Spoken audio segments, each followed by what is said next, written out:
यंदा दसऱ्या दिवशी या राशीच्या लोकांवर माता लक्ष्मीची होईल विशेष कृपा। हिंदू धर्मात दसऱ्याला विशेष महत्त्व आहे। हा उत्सव दरवर्षी शारदीय नवरात्रीच्या 10व्या दिवशी साजरा केला जातो।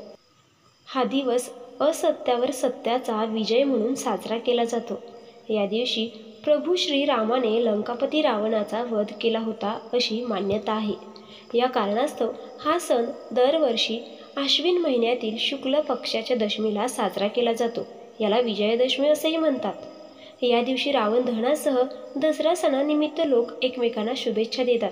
यंदाचा दसरा दिवस खूप खास आहे, कारण या दिवशी ग्रहांच्या स्थितीनुसार अनेक राजयोग तयार होत आहेत। या दिवशी लक्ष्मी नारायण योग ते शशा मालव्य असे राजयोग तयार होत आहेत। अशा स्थितीत काही राशींच्या लोकांना विशेष लाभ मिळू शकतो।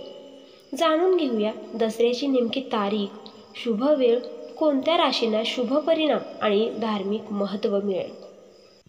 दसरा तारीख 2024, आश्विन महिन्याची दशमी तिथी 12 ऑक्टोबर 2024 सकाळी 10:28 दशमी तिथी समाप्त 13 ऑक्टोबर 2024 रविवारी 9:08 आणि दसरा 2024 सही तिथी 12 ऑक्टोबर 2024। दसराचा शुभयोग। हिंदू पंचांगानुसार यंदा दसरा हा सवार्थ सिद्धी योगासह श्रावण योग बनत आहे, जिथे सवार्थ सिद्धी योग 13 ऑक्टोबर रोजी पहाटे 5:25 ते 4:27 पर्यंत आहे। हे श्रवण नक्षत्र 12 ऑक्टोबर रोजी पहाटे 5:25 ते 13 ऑक्टोबर रोजी पहाटे 4:27 पर्यंत राहील। शनी कुंभ राशीमध्ये लक्ष्मी नारायण योग आणि शुक्र मालव्य राजयोगासह राजयोग शुक्र आणि बुध तयार करत आहेत। दसऱ्याचा शुभ मुहूर्त। पंचांगानुसार दसरा पूजेची वेळ दुपारी 2 ते 2:48 पर्यंत असेल। दसरा या राशींसाठी भाग्यवान असेल। चला तर मग जाणून घेऊयात। दसऱ्याच्या दिवशी शश, मालव्य, लक्ष्मीनारायण असे योग तयार होत आहेत। अशा वेळी काही राशीच्या लोकांना विशेष लाभ मिळू शकतो।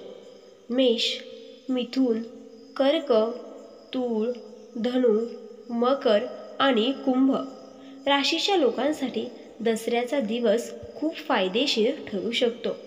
या राशींवर माता लक्ष्मीची विशेष कृपा असू शकते।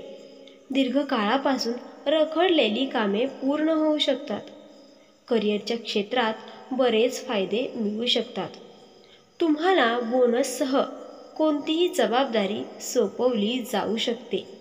त्याचबरोबर नवीन वाहन खरेदी करू शकता। व्यवसायात भरपूर नफा मिळतो। कुटुंबातील सदस्यांकडून चांगली बातमी नाही। त्याचबरोबर दसऱ्याचे महत्त्व जाणून घेऊयात। दसरा हा हिंदू धर्मातील सर्वात महत्त्वाचा सण मानला जातो, कारण जो शारदीय नवरात्रीनंतर आणि दिवाळीपूर्वी साजरा केला जातो।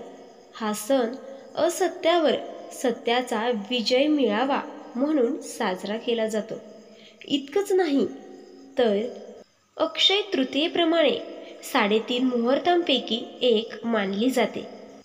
या दिवशी तुम्ही कोणताही मुहूर्त न पाहता शुभ आणि शुभ कार्य करू शकता।